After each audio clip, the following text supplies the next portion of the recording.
Posle incidenta na Kapitolu kada su Trumpovci ušli u zgradu Kongresa, vojska je okupirala Kapitol i obezbedila ga nacionalnom gardom.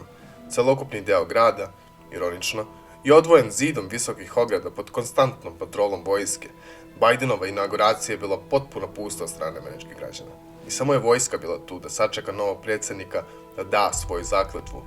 Vesti su gurale narativ da će Trumpovci i ostali desničarski ekstremisti, naoružani do zuba, na dan inauguracije Bidena napasti svih 50 glavnih gradova i ponovno upasti u Kongres Kapitola. No, kad je dan stigao, na proteste pred inauguracijom je bio samo jedan Trump pristalica. No, kako su nedelje već prošle od inauguracije, vojska je još uvek tu. Oni su trebali da zaustave ponovni incident ili populistički prevrat vlasti, ali kako incidenta nije uopšte bilo, demokrati imaju težak zadatak da opravdave ovaj potez, zadržavanje vojne okupacije sopstvenog glavnog grada. Njihov odgovor je stvaranje neprijatelja. QAnon je bio fenomen tokom Trumpove vlasti, da su poneki desničarski krugovi vodili diskusije i istraživanja oko tema ezoterične materije, teorija zavera, skrivenih znanja od javnosti. Fenomen je lako razumeti, pošto američki narod potpuno izgubio poverenje u njihove novine i vesti, da odrade svoju dužnost prikazivanja realnosti. I doista, oni bi ponekad i uboli neke jako intrigantne činjenice, no tuneli koji su bili kopani od QAnon publike često ne bi odlazili nikuda, pa ponekad i svakuda, pošto su istraživanja bila od strane amatera, svakodnevnih građana, ponekad i ljudi sa manje mentalnim zdravljem. Najlakše objašnjenje bi bilo poređenje sa publikom sličnom Balkan Info. Ali čar ovog pokreta jeste samo ime QAnon. To je naziv za tajne agente unutar vlasti koji po verovanju publike su na strani naroda i izbacuju strogo poverljive tajne, dokaze ili tragove da narod sam otkrije istinu. To je davalo mnogo veći legitimitet ovom pokretu i davalo je emocionalni utisak na pratioce kao da su deo nečeg mnogo većeg, jednog velikog plana i izuzetne zajednice. Kako su mnogi unutar incidenta na Kapitolu bili deo QAnon zajednice, mainstream vesti koji su već tokom Trumpove vlasti satanizovale ovaj pokret, dale gas na ovaj narativ, koji su pravili tokom celokupne vlasti i sada pridodali epitet domaćih terorista. QAnon pokret je sada postao jedan od najopasnijih pokreta unutar države, barem po zvaničnom narativu. Politički pritisak na vojne agencije stvara njihovu reakciju opreza prema ovom pokretu, što legitimiše zvanični narativ da su ogromna prijetnja. Vojnici koji su bili određeni na Kapitolu, a da postoji sumnja da imaju afiniteta prema ovim idejama, bili su izbačeni sa dužnosti zaštite Kapitola i vraćeni domovima ili prvobitnim bazama. Vrh vojske i demokrate predlažu davanje visokih ordenja za službu protiv QAnona na Kapitolu. Vojska se samo povećava, ne smanjuje ili odlazi. Takvi razgovori su samo sumljivi, ali kritike ipak stižu. Za državu koja sebe karakteriše kao svetionik demokratije, prava i slobode, slika koju nova vlast daje, gde hiljade vojnika okupira Kapitol bez razloga, je ipak nešto što ne žele da nose sa sobom. Odjednom kreće lavina.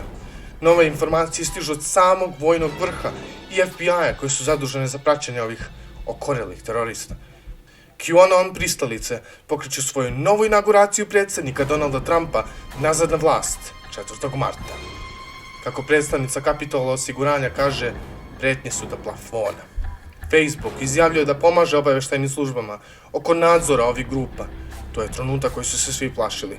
Nancy Pelosi pokreće demokratovu akciju da se poveća sigurnost Kapitola i svi političari evakuišu odatle. Neki već kreću da beže glavom bez obzira. Vesti prate svaki njihov pokret. Vojska povećava svoje brojke i policija dolazi u pojačanje. 28 US Marines pulling up in black Ford Raptor trucks. Helicopters landed. Ram Ranch is under siege, under lockdown. US Marines are gonna fuck Ram Ranch cowboy butts. Ali kako je najavljen dan stigao, tako stiže i realizacija da ništa bit neće do ovoga. Stiže i zvanično objašnjenje u mainstream vestima. Revolucija nije televizovana jer su QAnon bande predomislile. Novi datum je predodređen. Vojska i FBI su samo vođeni predostrožnošću, ne pravim opasnostima. Ali to je ipak dovoljno da se dovuče još par hiljada vojnika, zadrži podljikava žica i sjuri gradska policija. 4. mart je bio prvobitni američki dan inauguracije u prošlosti. Te kao pravi dan inauguracije, Trump je trebao da se vrati 4. ali dan se pomerio na 6. ili možda 20. ili možda 26. mart. Pa da vam kažem iskreno, ne verujem da će išta se desiti od ovoga. U desničarskim krugovima je mnogima jasno da QAnon pokret je kompromitovan. Da tajni agenti su zapravo CIA i FBI agenti koji pokušavaju da kontrolišu pokret iznutra. Naravno, to je samo jedna od teorija u nizu, ali posle napada na Kapitol koji nikome nije odgovarao, ni Trumpu, ni konzervativcima, GOP-u i slično, već ispalo samo dobit za levicu, izgleda najbliže istini. Pokret izgubio mnoge pristalice posle upada na Kapitol. I svaka nova informacija ili teorija pokrenuta od strane QAnona je sada pa mnogo veći skepticizam, negiranjem od samih pratilaca ili pređašnjih. Naravno, pokret još uvek ima svoje pratioce. Informacije još uvek izlaze po ponekim forumima, socijalnim mrežama, ali publika je primetno odsutna. No, to ne sprečava vesti da ih koriste kao korisno oruđe protiv desnice.